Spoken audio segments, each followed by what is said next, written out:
Assalamualaikum warahmatullahi wabarakatuh. Halo semuanya, selamat pagi, siang, sore, malam, dan selamat beraktivitas ataupun beristirahat. Video blog atau vlog ini dibuat untuk memenuhi tugas mata kuliah, bank, dan lembaga keuangan lainnya yang diampu oleh Bapak Rusti. Dalam vlog kali ini, kami dari kelompok 1 akan menyampaikan materi tentang lembaga keuangan bank dan bukan bank. Namun, sebelumnya, izinkan kami memperkenalkan diri terlebih dahulu. Saya Raden Gemilang Waringin Sancang dengan NIM 1910111242 dan dua rekan saya lainnya. Perkenalkan, nama saya Anissa Delviana dengan nomor induk mahasiswa 1910111240. Perkenalkan, nama saya Lili Demayanti dengan NIM 1910111240. Oke, langsung saja kita masuk ke materinya. Apa itu lembaga keuangan?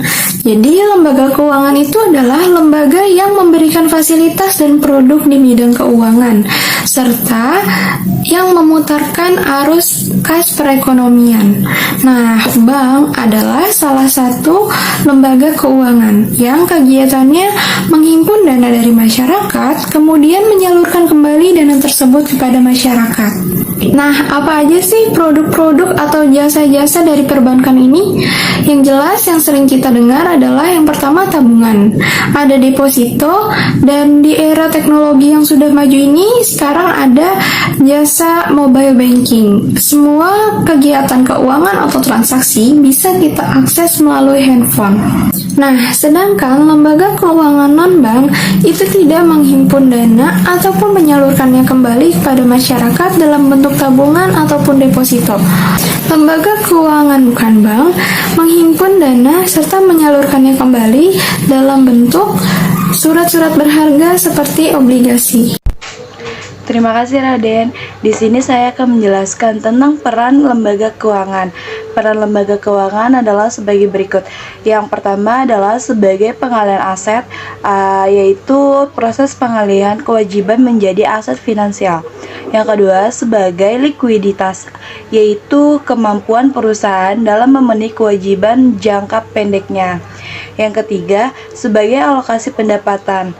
Alokasi pendapatan merupakan penghasilan yang dimiliki masyarakat yang berguna di masa depan. Dan yang terakhir adalah sebagai transaksi. Transaksi adalah kegiatan ekonomi yang dapat diukur dengan satuan uang. Apa saja sih jenis-jenis lembaga keuangan? Jenis-jenis lembaga keuangan dibagi menjadi dua. Yang pertama adalah lembaga keuangan bank. Ya, seperti bank sentral, bank umum, dan juga bank pengkreditan rakyat atau yang disebut BPR. Dan yang kedua adalah non-bank, yaitu seperti pasar uang modal, koperasi simpan pinjam, pegadaian, leasing, dan juga asuransi dan sebagainya. Demikian dari saya, penjelasan selanjutnya akan dijelaskan oleh Saudari Leoni. Terima kasih. Sebelumnya, terima kasih Anissa.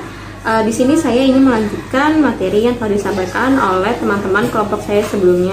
Di sini saya ingin menjelaskan mengenai sejarah dari perbankan. Awal mulanya, bank berdiri di Nusantara dari bentukan orang-orang Belanda untuk kepentingan kelompok dan perekonomian mereka sendiri. Saat itu, Indonesia masih sangat terbelakang dalam dunia usaha. Kebanyakan dari penduduknya ini berprofesi sebagai buruh, tani, pengusaha kecil, dan lainnya. Dan di sini ada berbagai macam bank yang ada di Indonesia pada zaman kolonial Belanda. Apakah itu? Jadi dulu itu ada bank-bank di zaman kolonial Belanda, yaitu yang pertama ada yang namanya The Javas Bank NV, lalu ada The Algemene Credit Bank, lalu ada The Postpaard Bank, lalu ada Nederland Handelsmaatschappij atau NHM, lalu ada National Handelsbank atau disingkat NHB, dan yang terakhir itu ada The Eskomto Bank NV. Di zaman kemerdekaan, perbankan Indonesia ini semakin maju nih dan semakin berkembang lagi. Lalu juga beberapa bank Belanda ini telah dinasionalisir oleh pemerintah Indonesia. Bank-bank yang ada di zaman awal kemerdekaan itu apa aja sih ya? Yang pertama itu kita nggak asing dengan yang namanya Bank Negara Indonesia atau kita sebut BNI. Nah, BNI ini pada tanggal 5 Juli 1946. Lalu yang kedua ada yang Bank Rakyat Indonesia atau kita sebut BRI, didirikan pada tanggal 22 Februari 1946. Bank ini berasal dari The Allgemeine Volkskrediet Bank atau Xiaomin Ginko. Yang ketiga itu ada Bank Surakarta MAI atau Maskapai Adil Makmur yang didirikan pada tahun 945 di kota Solo. Lalu yang ketiga itu ada yang namanya Bank Indonesia di Palembang pada tahun 1946. Yang terakhir yaitu ada Bank Sentral di Indonesia adalah Bank Indonesia atau yang kita sebut sekarang BI.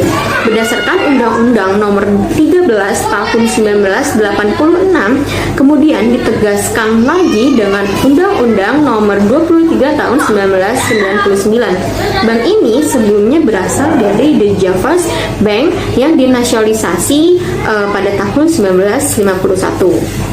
Demikian pemaparan materi dari kelompok kami, kurang lebihnya mohon maaf. Semoga pemaparan materi yang telah kami sampaikan itu bermanfaat bagi kalian dan bisa menambah wawasan kalian.